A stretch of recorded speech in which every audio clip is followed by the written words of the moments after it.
guys on this Friday afternoon. I hope everybody had a good day. They're still enjoying their Friday. I got another short video and a question. So let's just get right to it. I've mentioned in the past that I don't really collect trucks, but that has changed a little bit ever since I got the Blues Brothers set. I just really like what they did to that Ram with the dirt and how realistic it is, and it made me realize I do like the trucks. So there was this one truck on Amazon. They kept catching my eye. So I went ahead and ordered it. It's a 2017 Ford F150 with the Sct Tuner. I just thought it was just a cool looking truck. I just like the graphics on it and the paint scheme. Eventually I will open it, but as of right now it's staying in the pack.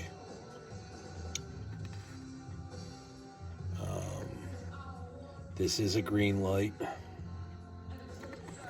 There's really not too much information on it other than it's a 2017 Ford F150, so I don't know if it's the Eco or if it's the Coyote.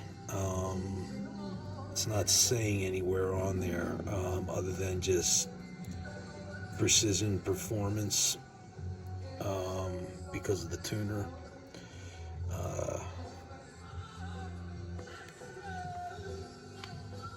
But they did a nice job with the graphics, and of course the details on this truck are pretty cool.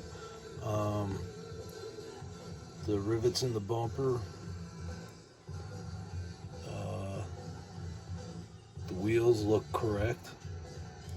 And again, I mean, I know this, but I don't really, trucks aren't, like I said, weren't really my thing, but this is just a cool looking truck.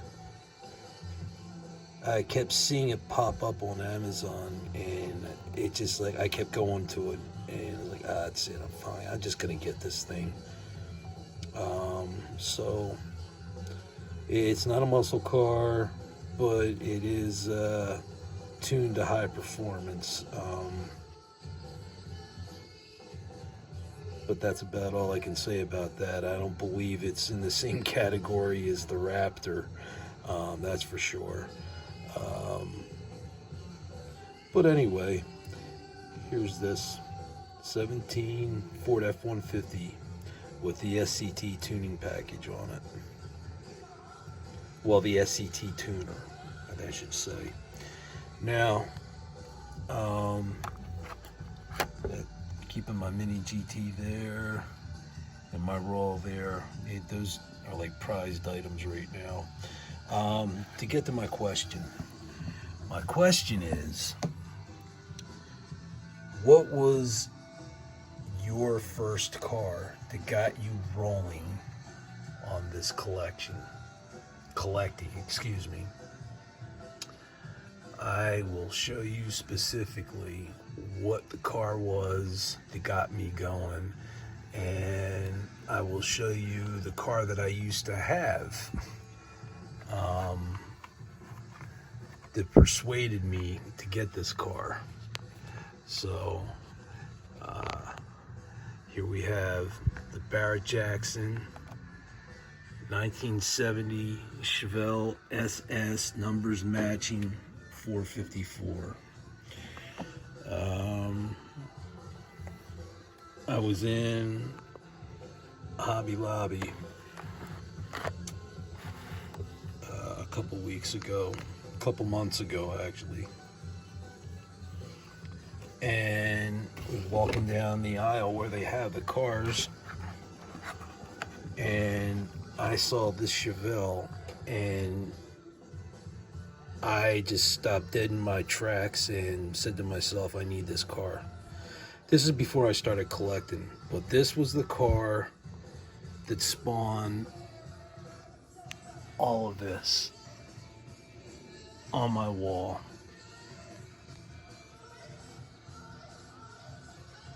One single car, a 1970 Chevelle. But I am a Chevelle guy at heart, obviously. But yes, Greenlight's 1970 Chevelle Ss 454.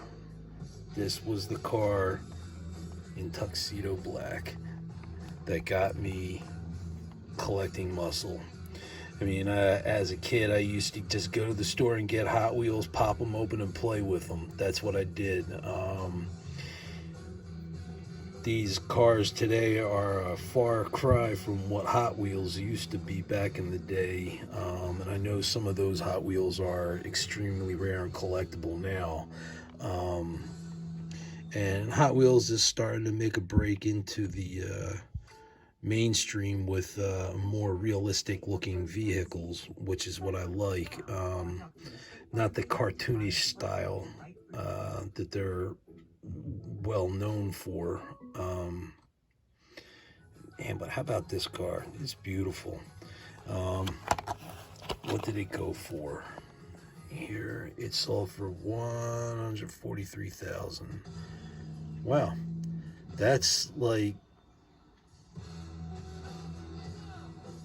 half of what the GTX sold for, and that surprises me because this is all a numbers matching 454, and that's a rare thing.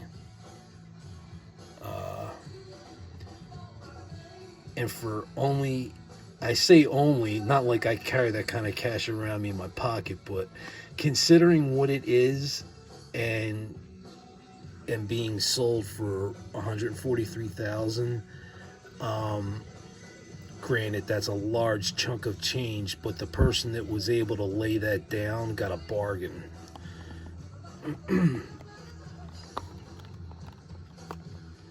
So there's that. This is the car that got me rolling with my collection.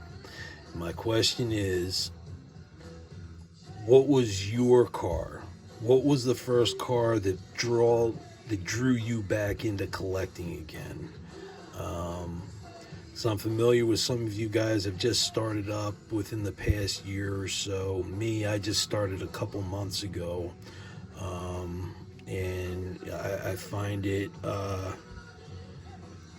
it's a rush, it's relaxing, it's cool, it's a personalized car show, and it's just everything everybody likes about muscle cars, or for that matter, exotic cars, or raw cars. All right, so now I was going to show you the car that I had, not the same color, and it wasn't an SS, but I was building it up, and anyway, here it is. This is the Auto World 66 Chevelle. This was my first car. I started doing all kinds of work to it. It originally had a 283 in it, and I put a 350 in it, and I was in the process of doing dual quads. I had quite a bit rolling on this car, and I ran into a bit of a money issue where I had to stop working on it for a while. It needed the rear body mounts welded, and at the time I couldn't find anybody that wanted to touch that with a 10-foot pole. and it sucked because I couldn't find anybody willing to do it, so my car had to sit and it didn't pass inspection. So I didn't leave the muscle scene. I just went out and bought an 85 Firebird and drove around that for 8 months before it actually caught fire in my ex-girlfriend's driveway. So talk about a car living up to its name, Firebird. I was really bummed out about that. So after my Firebird blew up, I wound up getting a 1989 brand new Ford Ranger XLT.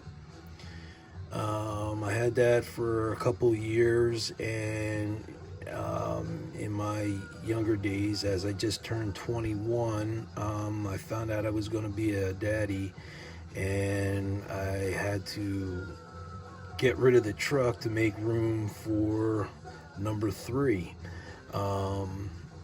It just been too much trying to have a car seat and 3 people sitting in a bench seat in a small pickup truck.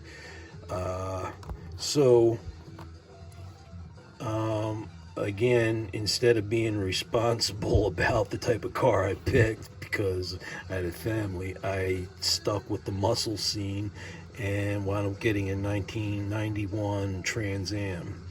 And let me tell you, that car was a fun car to drive. It was an automatic. It was a 5.7 liter V8, and man, I'll tell you what, that car could boogie. And unfortunately, I never really got to find out what my Chevelle could do because I was unable to get the rear body mounts welded. Like I said, in my area, nobody wanted to touch it. And I was getting frustrated trying to find somebody that was able to work on it. It was a gray Chevelle. I had center lines on it. I like the center lines. My brother-in-law had them on his Nova, and I got drawn to them. So I got a set and put them on my Chevelle.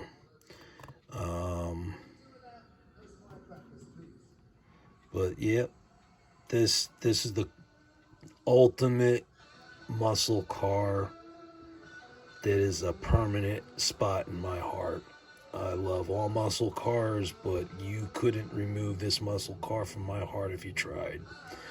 I am such a huge fan of the 66 Chevelle. I love all Chevelles, I really do, but this 66 was my dream car. So again, quick video. Again, I ask you before I end the video, what was the first car that you got that brought you back into, or brought you into the world of 164th collecting? I'm curious. Leave your answers down below, and please like and subscribe. If you didn't like the video, it's okay. You can hit don't like. And if you have an opinion for why you don't like it, it's okay. You can tell me why you didn't like it, and maybe it's something I can improve upon. Don't be shy or afraid to comment. Again, hit the like and subscribe button. You're gonna see a change in progress if you join the party. I'm not always going to be showing cars like this. It's going to be a lot different. But again, what was your first car that got you back into collecting or started you up into the 164th world of collecting? Give me an answer. I want to know. I'm really curious. That's it. So enjoy the rest of your Friday evening, guys. Be safe.